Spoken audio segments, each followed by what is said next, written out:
Good afternoon, everyone. We're just going to give everyone a minute or two to file in and we'll get started shortly.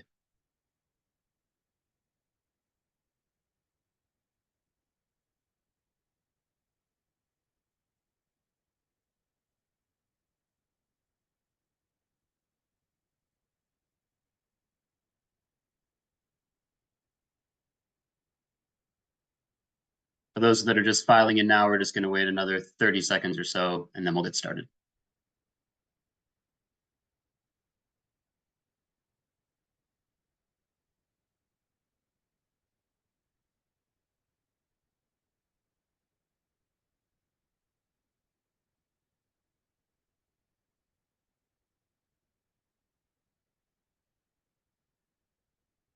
Okay, well, good afternoon, everyone. Thank you for joining us today. My name is Brendan Frank. I am Clean Prosperity's Director of Policy and Strategy, and it is my pleasure to welcome you to today's webinar. We are very excited to have Alberta's former Minister of Energy and Minister of Environment, Sonya here with us to talk about carbon contracts for difference and how we take this vital policy to the next level. We'll start with a land acknowledgement. This is a virtual event, so we encourage everyone watching today to reflect on the traditional territories from which they're joining us.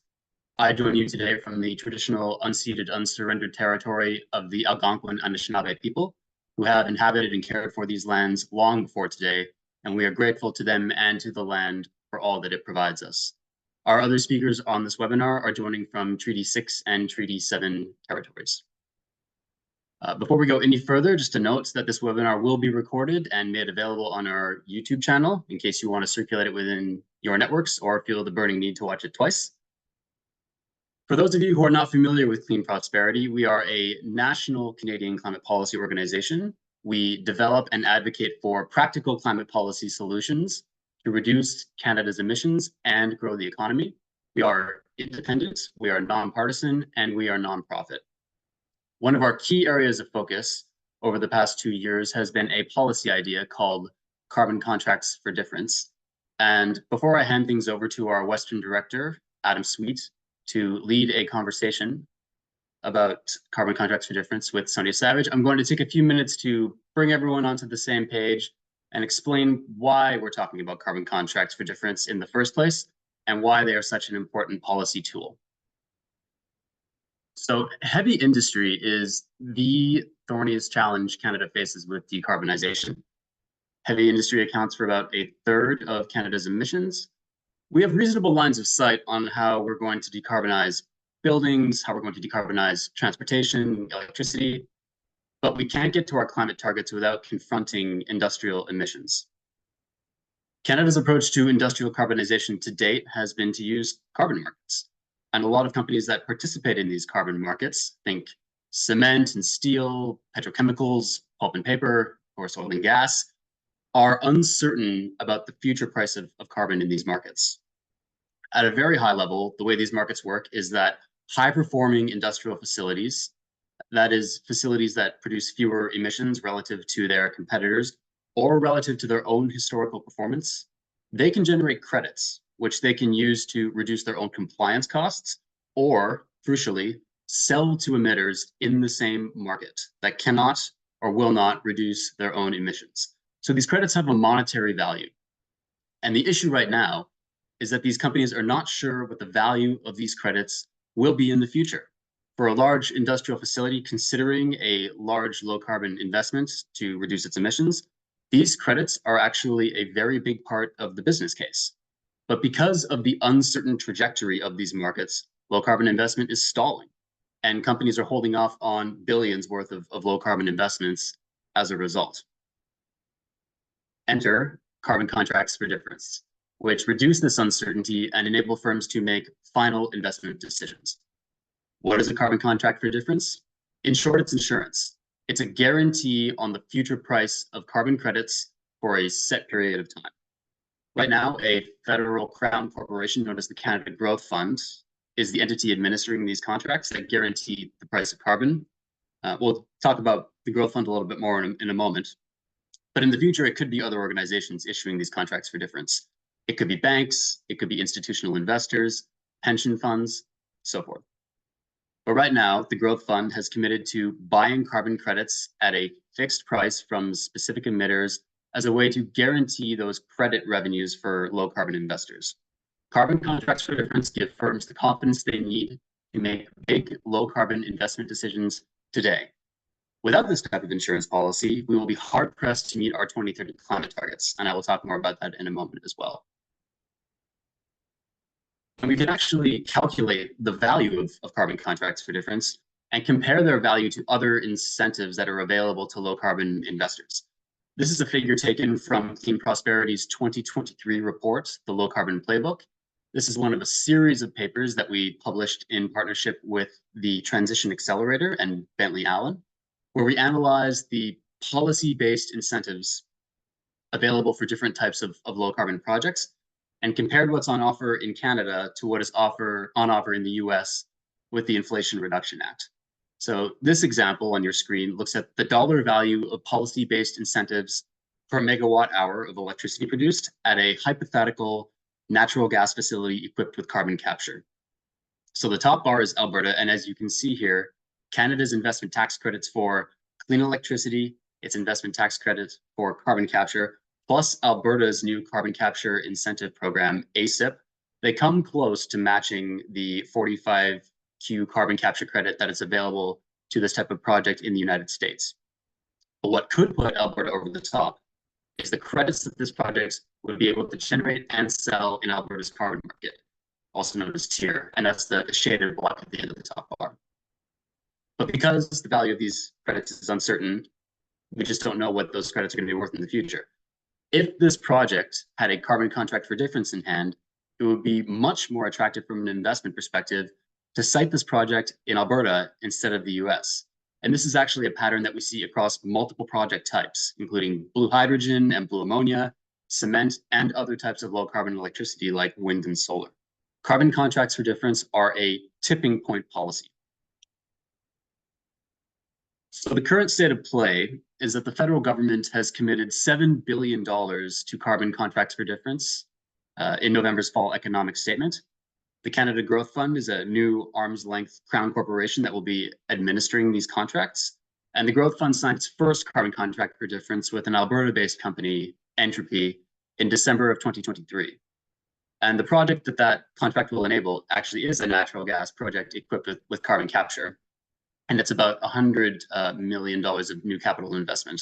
The project is called Glacier Phase 2. The deal that the Growth Fund and Entropy signed is actually called an offtake agreement. But the key point here is that the deal guarantees the carbon price for Entropy for 15 years.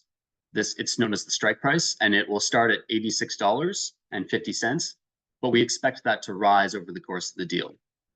And this deal is a template that the Growth Fund can build on as it signs for contracts in the coming months.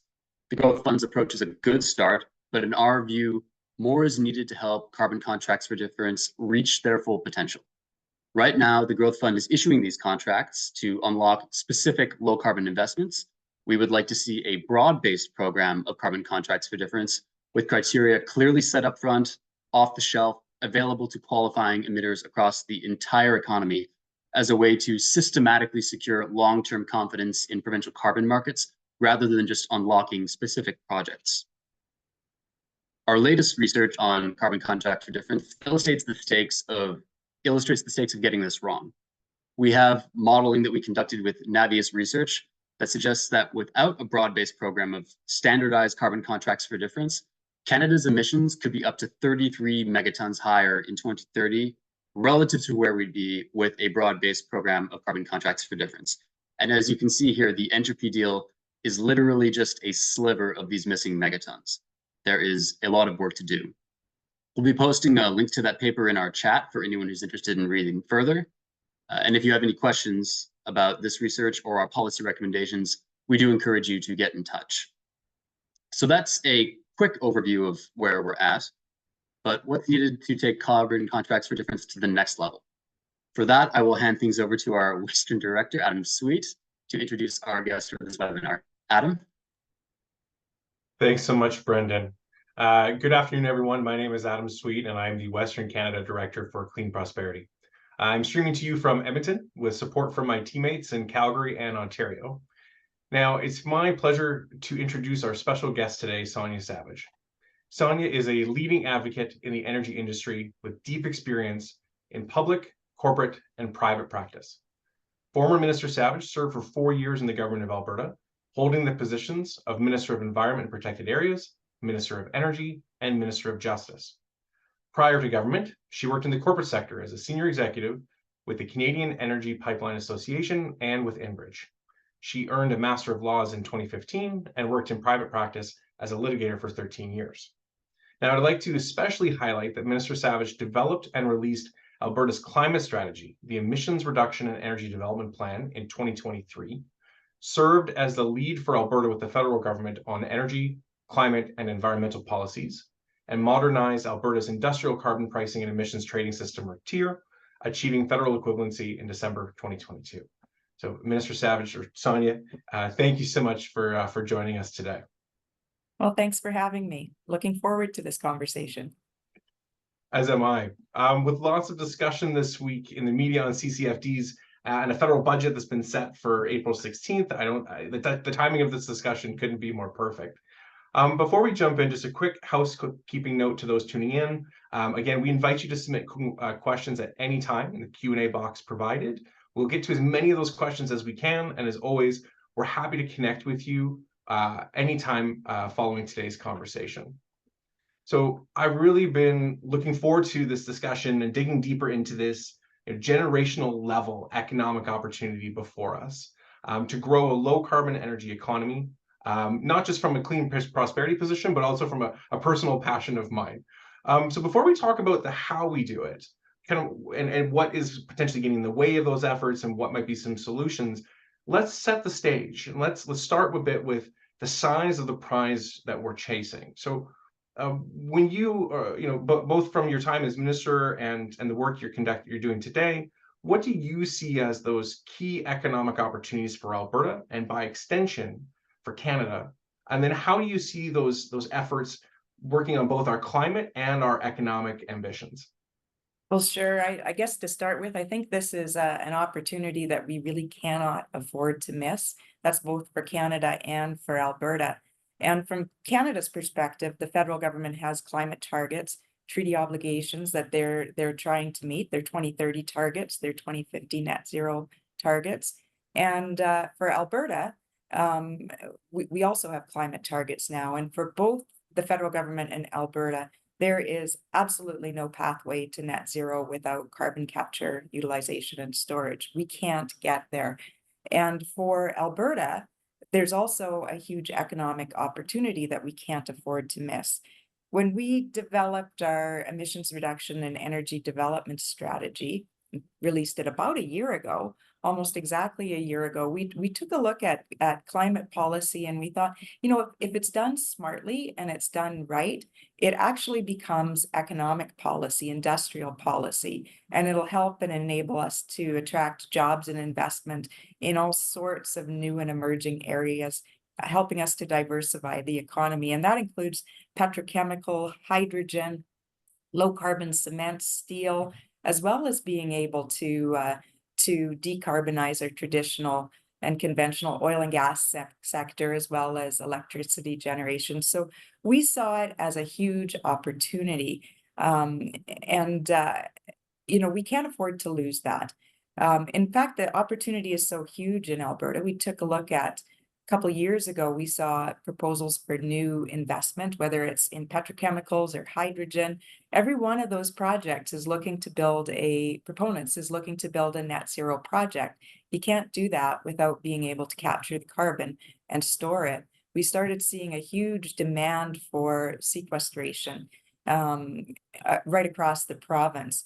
So, and I think in the end, when we finished the CCUS hub process, there's a potential of anywhere between 50 and 80 megatons of carbon capture that's on the books out there that's being proposed. Now, not all of it will go ahead, but that's a huge, huge opportunity. And it's a huge priority for the province. When we set out and said, well, how are we going to manage this? How are we going to do all of this? How can we attract the investment? We took a look at the pore space, the sequestration opportunities, and that's how we came up with the the hub proposal, the idea that we need to manage this very strategically. And we developed a policy and an RFP process to develop cluster and hub approach. That led to 25 hubs being awarded across the province from north to south, east to west, to decarbonize and attract investment into every corner of the province. And the idea behind a hub is to be able to take carbon from several different emitting sources and transport it and store it in common infrastructure, manage it with open access so it's available to small emitters, large emitters, available to all. Make sure that we do it properly, store the carbon in the most suitable spaces by operators that are capable of operating it. So all of that's done to be able to not only decarbonize and lower emissions and address climate change, but to attract all of this new investment. So we can't afford to miss out on that. Neither the federal government nor the province can miss this opportunity. Completely agree. And I love that line that climate policy is economic policy. And, especially when we start talking about this idea of Alberta as a global low carbon energy powerhouse, not just to address our own emissions reduction and grow our own economy, but also to grow Canada's, and to find ways for us to move that forward. Now, with the opportunity, there is kind of the question and a bit of the challenges that Brendan had highlighted around that concerns of certainty in the carbon pricing system, and how we hear from industry and as our research kind of highlighted, this lack of certainty is having a direct impact on those emissions reductions and the willingness for investors and firms to move forward with those decisions. How important do you see tools like CCFDs that provide that certainty? How important do you see them to both the federal government achieving their emissions reduction targets, as well as for Alberta to do the same? Well, I think it's not only are they important to have contracts for difference and have these tools, but they're essential. None of these projects are going to be able to move forward, reach FID or commercialization without an economic pathway. They need to have an economic pathway to be able to attract financing, to be able to build. And in Canada, we're not going to be able to do that without carbon pricing. A year ago or so, I was saying we have all the advantages here in Alberta. We're miles ahead of anyone else globally in any other jurisdiction when it comes to CCUS. You've heard all of it before. We have all the advantages here. We have the natural geology and enough to store enough carbon to actually reach net zero, one of the few places in the world. We have legacy projects that have been monitored and verified, shared experiences. We have the right regulatory regime, it's established, the workforce, etc. We have all of that. And a year ago, I would have said we're leading. Not so much anymore. I think the US is eating our lunch under the Inflation Reduction Act and 45Q, where they're offering incentives, $85 a ton to sequester carbon. They're eating our lunch. And I looked not long ago on a site that showed and documented and tracked 191 different CCUS projects in the United States. Wow. They have 7 hydrogen hubs being proposed, 4 cement decarbonization projects. They're moving forward with the certainty that's provided in the IRA. In Canada, and as Brendan pointed out, we don't have that level of subsidies. What we do have is a maze of different incentives from federal and provincial tax incentives, grants, programs. But on top of that, we have carbon pricing, and without carbon pricing, we're not going to get there. With carbon pricing, we can make the commercial case for many of these projects. But that's why we have to have the right tools to give companies the certainty that carbon pricing will be sustainable and that they will have a source of revenue to move forward to actually build these things. The analogy that we've spoken a bit about is that the US, when it comes to 45Q, is essentially giving every firm a business class ticket guaranteed. Said you hop on the plane, you get a business class, you're good to go. And when you come to Canada, you're not sure whether you can even clear security, let alone get through the ticket. And possibly once you've done all that, you might get upgraded. We're not sure. So you have to kind of take the risk at it. And that risk, I think is something that is so critical to this conversation, because we always have to remember these firms have to make that decision based off of their own risk profile. It's not out of the goodness of their own hearts. It's they're a business at their core, and so it's something that we think often about. And when you were talking about Alberta's advantages, we participated at COP28 with the government of Alberta, and heard just how much Alberta has this opportunity. And so I think that's where part of our excitement in this space comes through. One thing that industry has talked about, and there's kind of been a bit of a tricky or conversation, has been the federal provincial kind of dynamic on this. In your previous roles, you were the lead on these files with the province and the federal government. Do you see a path towards cooperation between the feds and the province on carbon contracts for difference, given that there's so many other issues that are kind of at play, and there's a lot of things in the churn? Well, I hope there's a path for cooperation, and I think there is. I'd start by saying that we share common objectives, the province and federal government, on when it comes to carbon capture, when it comes to CCUS.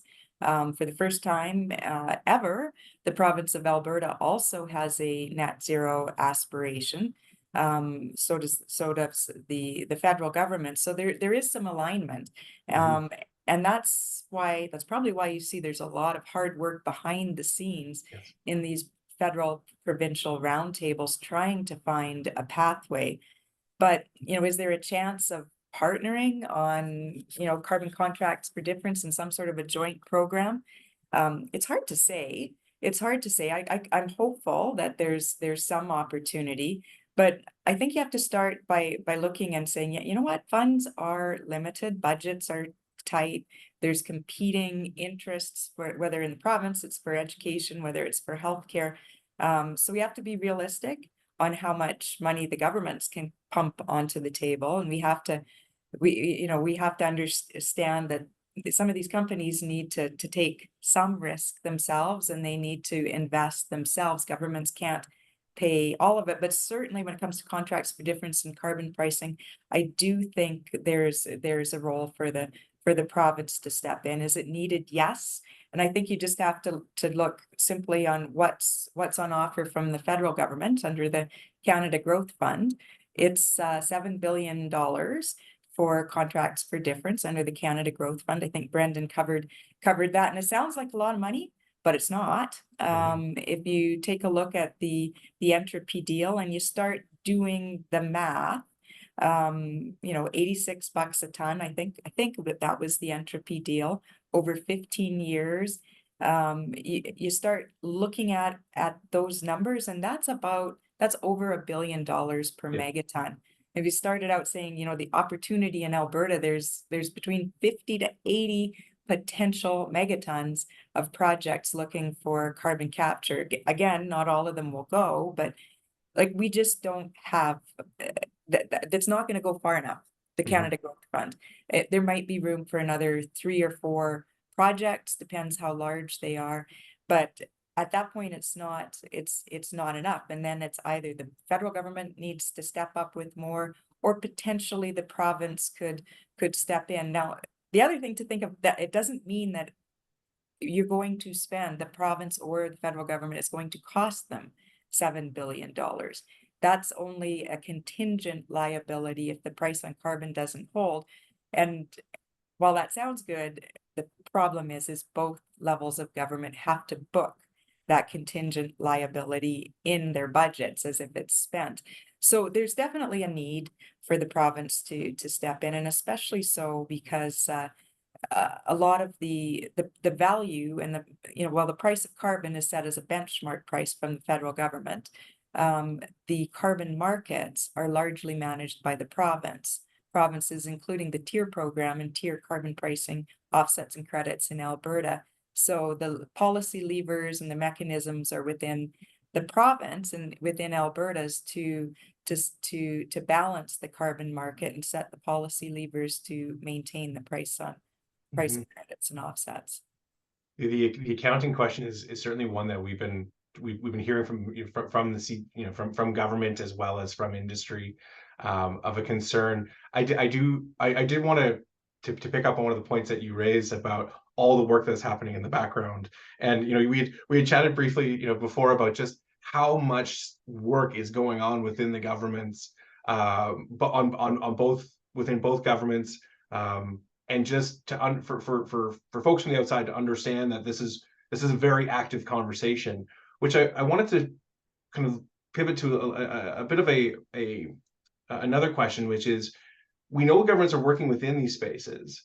What role would you see, or what advice might you have for other groups like industry associations, or even groups like ours, as how to participate in these discussions, knowing that all this churn is going on? Like when you kind of are taking a look at it, and somebody came and said, how should we be talking and how should we be approaching this question?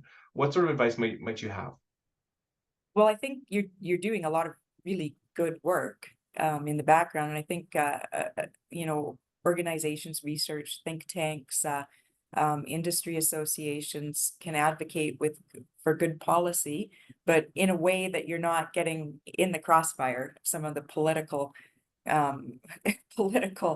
boats being fired. You have to be careful not to get into the crossfire of that, but you can find a path to do that without getting into that line of fire by advocating good policy. I think you can also focus on some of the economic valuation. I think the chart that Brendan showed at the beginning was pretty compelling, that shows the gap between the US and Canada without carbon pricing and where we sit with carbon pricing. I think more work needs to be done showing industry by industry, sector by sector, what's needed. I also think we need to show what's on the table, what could be the lost opportunity if we don't get this right. We have multi-billion-dollar projects in Canada, in Alberta, being proposed. A lot of them are in the industrial heartland, petrochemicals, hydrogen.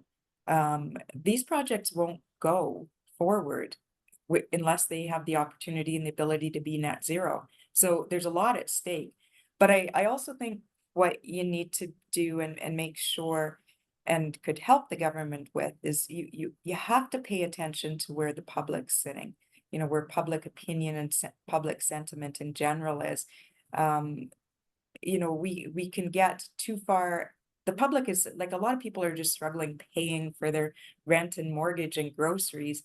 So when they see big figures of $7 billion for contracts for difference, how much it's going to cost to decarbonize different sectors, that's out of tune with where their daily reality is. So we have to make sure we don't get so far ahead of the public that it makes it very difficult for in politics to be able to put more of these programs forward. There's competing dollars. So I think you don't want to lose touch with public sentiment, what their reality is. So I think there's a role to bring the public along as well. I have one more question, and then we'll start taking some questions from the audience. Just as a reminder to folks, please put any questions you might have in the Q&A, and we'll pull from it. We'll answer as many as we can. Happy to talk about other ones afterwards as well if you want to contact us directly. So my last question, before we get to the Q&A, or the audience Q&A, is when we kind of, as we noted in your introduction, you led the modernization of TIER. And we've talked about the importance of TIER in its efforts to decarbonize. And I'm wondering if when you kind of, with a bit of the benefit of not so much hindsight but foresight, looking out at how we might strengthen TIER, do you have some particular areas that you think that could be given some consideration to strengthening it? I'll give an example. The province considering publishing the aggregate price of carbon credits, trying to increase the transparency. When you kind of look out, are there areas that you think could be pursued?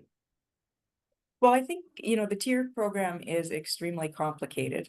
extremely complicated, trying to understand behavior of up to 600 regulated facilities across the province, whether they're going to comply with their, with their obligations by way of paying the tax into the tier program, or whether they're going to use offsets or credits.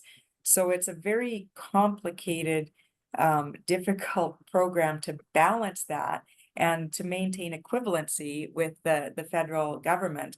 So I think, and then on top of that, there's not much known. It's very opaque. There's not Mhm. a whole lot of transparency in the tier program, for certainly not for the public. I think the data is there for people to find it, but it certainly could be a little bit more transparent overall with the tier funds collected. And I think there's probably in this group, there's probably a fairly big familiarity with tier.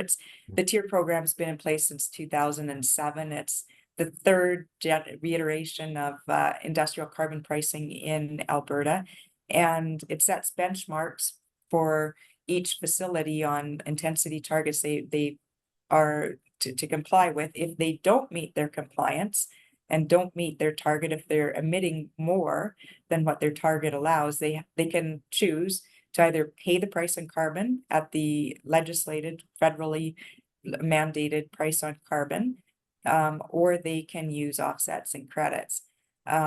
It's very tough for the province forecasting what's going to be, whether there's revenue coming to the province from tier, or whether there's going to be more offsets and credits used. But the one thing that's always that I think, and I'm certainly a proponent for, of the tier revenues that the province has, I believe 100% of that should be used for decarbonization and innovation and technology. Right now, not all of it is used for technology and decarbonization. There's a portion of it that goes into general revenue. I think it would be helpful if the entire amount is used for emissions reduction. Completely agree. We after budget, we were excited to see budget start to allocate, higher percentage. I think it got up to about 80% in this coming year. But no, we definitely agree. It becomes a tricky discussion of where how best to use those funds, and while I support debt reduction, how much funds there will be, because that just entirely depends on whether facilities use credits and offsets or pay the carbon tax. So and that's why it's hard to repatriate those funds back to emissions reduction when they're sitting in general as a pot of funds in general revenue, but I think it should be considered. So a couple of questions from the audience. There are actually two. They're both dealing with kind of the federal government, or no, sorry, both dealing with federal politics. Let's say federal issues. I'll use that term. The first one is around all this discussion that's taking place around the the tax, and whether that applies to industrial carbon pricing and consumer, whether it applies to just one. And there's a lot of this is causing a lot of discussion and perhaps some nervousness for some folks. As Clean Prosperity, we hope that the current policy plans are to keep industrial carbon pricing should the federal Conservatives be elected, because this is so critical to Canada's competitiveness. I wonder, not to put you on the spot in terms of what government will win the next election, but when you think about kind of more generally federal Conservatives, how should they approach industrial pricing, carbon pricing? Do you think that CCFDs, for example, should be a policy that they should consider taking on? Well, I certainly hope that they will keep the industrial price on carbon. I mean, that's entirely a separate conversation than the consumer carbon tax, the fuel tax that we pay at pumps. But the industrial price on carbon, I think, is so hardwired into business plans and into all of these projects we were talking about, not only in Alberta, but right across the country. So it's hardwired in and built into companies plans. So I'm certainly hopeful that they will keep the industrial price on carbon. But at the same time, I would also hope that they will solve and cure some of the problems that we're having that's creating so much friction across the country and in climate policy. And that would be fixing the clean electricity regulation and the emissions cap on oil and gas. And by fixing it, I mean by eliminating it and working with the provinces to help achieve their objectives. I think there could be a pretty strong win for everyone in doing that. It would allow some of the decarbonization projects within the province, particularly in Alberta, to move forward, keep the industrial price on carbon and ensure that it maintains and stays in place, but also cure some of the frictions in the nation and some of the concerns that our industry has with moving forward with decarbonization projects when they're staring at a regulation at the back end of it that they may not be able to comply with after investing billions of dollars. So I think there's an opportunity to fix a lot of that, whether and how they deal with carbon contract for difference. That's you know, there'll be some tough considerations to think about, but really there's really only three options here if you're looking at the future for the country and decarbonization and attracting investments. As I said at the beginning, I look at it as climate policy can be industrial policy, economic policy, but it can't be unless we can make these projects commercial and we can compete with the United States. So going forward, we could either bring in an incentive like the IRA in the United States, hundreds of billions of dollars, or we can keep carbon pricing. And the third option is to just let it all fall off the table and let the opportunity pass us by. So I think two of those options are pretty unrealistic. Nobody wants to see these opportunities lost. And I don't think there's an appetite for hundreds of billions of dollars of incentives like are on the table in the US. We have the carbon pricing, and I think we should use it to our advantage. You're speaking to all the different things that are coming down the pipe, and I think about how I think it was the methane regs finished on February 15th, and then February 16th another thing was launched. And it's while all of the discussion is great for groups like ours because it gives us lots of things to react to and research to do, I do think that it is, it's challenging for firms to understand all the different pieces. One of the questions, sorry, go ahead. To understand if they're even constitutional. Right. Some of these regulations coming out federally, are they even constitutional? And my hope would be somewhere along the line at some point with whatever government there is, that we can find some resolution to federal, provincial, constitutional issues. And my own view is it's what's worked in the past, what's always worked for the province of Alberta, and where we actually find policy that does reduce emissions, has worked in the past is by the federal government stepping back, letting Alberta regulate. That's how we got to success on methane regulations. It wasn't a federal regulation, it was an Alberta regulation. That's how we got off of coal-fired electricity generation. It wasn't federal regulation, it was provincial. And same with the TIER program and industrial carbon pricing. It works best if the province regulates. I wanted to pick up a little bit on the federal emissions cap. A question from the audience. How do you see the uncertainty between a proposed federal emissions cap on the Alberta's oil and gas sector going forward, given how TIER operates today? So I think the question is about that uncertainty, how it would impact, where we're at with TIER currently. Well, I guess one of the first questions in that is how would a proposed federal cap and trade system, which is how the federal government is proposing to regulate a federal emissions cap, is with a federal cap and trade system, how would that work with TIER? Would it be in addition to TIER? Would it be, I don't know what the answer would that would be, and what would it do to the TIER program? I think those are a lot of unanswered questions on how that would work. My own view is probably in the end of the day that regulation will be found unconstitutional.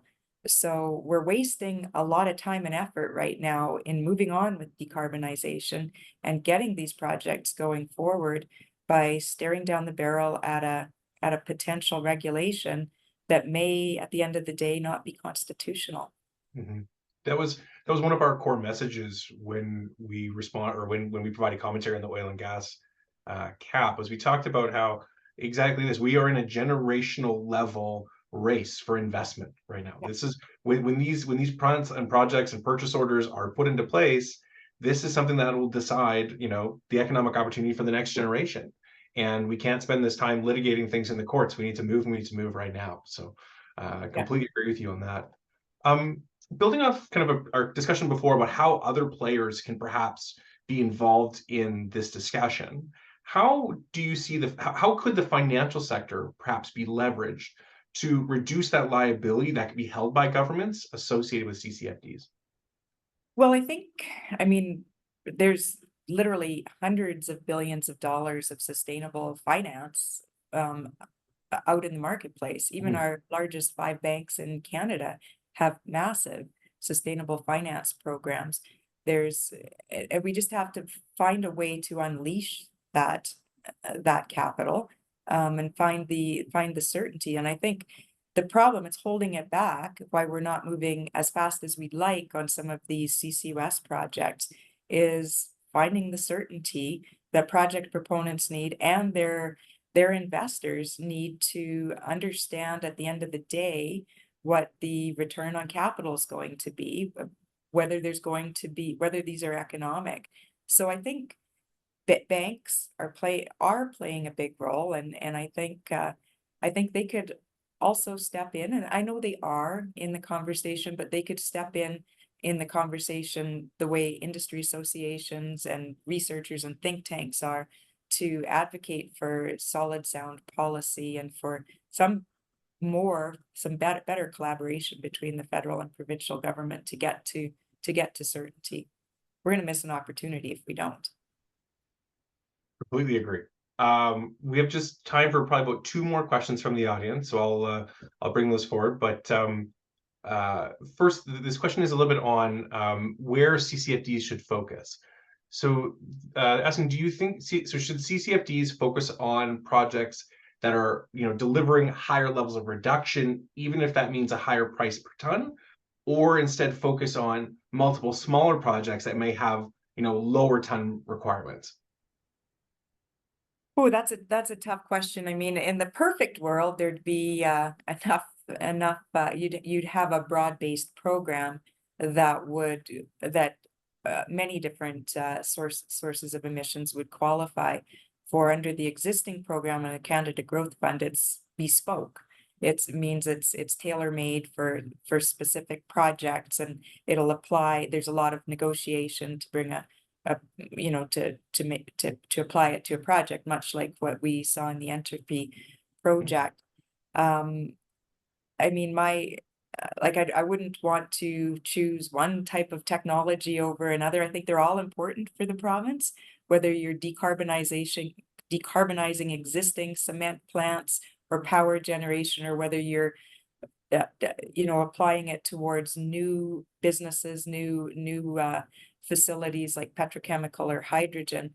That's a tough question. That's why, again, I think we could look at potentially a role for the province to step in addition to the federal government for backstopping these. Again, it's not going to, if we maintain the carbon markets and the price on carbon and the credit values hold up, supply and demand keep the value of the credits to where they're expected, it won't cost the governments anything. Mm-hmm. That's something that we believe strongly in, is how do we enable the market to be able to solve for this in a way that doesn't put extra burden on taxpayers, because they are as you noted earlier, they are under increasing pressure on all kinds of different fronts. Yeah. Last question I had, and I want to say again, thank you so much for your time, and I'll close out after this question. But I do have actually just for folks who are on the audience, we have a plug for a survey that we want to share after this. But We've been talking a lot, obviously, about tier and the federal government today, and specifically within the Alberta context. But I'm wondering if we could just kind of close out with a bit of a, what might be the advantage of perhaps expanding the fungibility of the credits between provincial systems? Is there an opportunity, perhaps, is there an opportunity for Premier Moe and Premier Smith, we just kind of look at a New West partnership, that sort of thing between Alberta and Saskatchewan, perhaps Alberta, Saskatchewan, BC, that would kind of expand the size of the market, perhaps creating new opportunities. I just wonder your thoughts on that. Well, that's compelling. It's very difficult. Like, it's a very big grand vision. When it comes down to the hard work that needs to be done to put something like that together, it would be a compelling idea, be a lot of hard work. We've got in Alberta, we've got the tier program. I think it's very successful. It's been very successful. It's worked well. I think perhaps that model could expand across the country, but it's built and baked into so many projects and companies' books that it's hard to just uproot that and move on to something different. I think if we were looking at something like that, we'd want to build from the success of tier and see if it could be used in different jurisdictions. Again, that would take a lot of work and a lot of effort between several governments and different layers of government. So be a lot of work. It's an exciting idea to start kind of thinking about. Perhaps it's a conversation for another future webinar, if you're willing to come back and let me inundate you with questions again. I just want to say thank you so much, Minister Savage, for the time. Also to our audience, a link is going to be put into the chat. We'd like to invite viewers to participate in a survey that we're actually conducting on tier credit price expectations.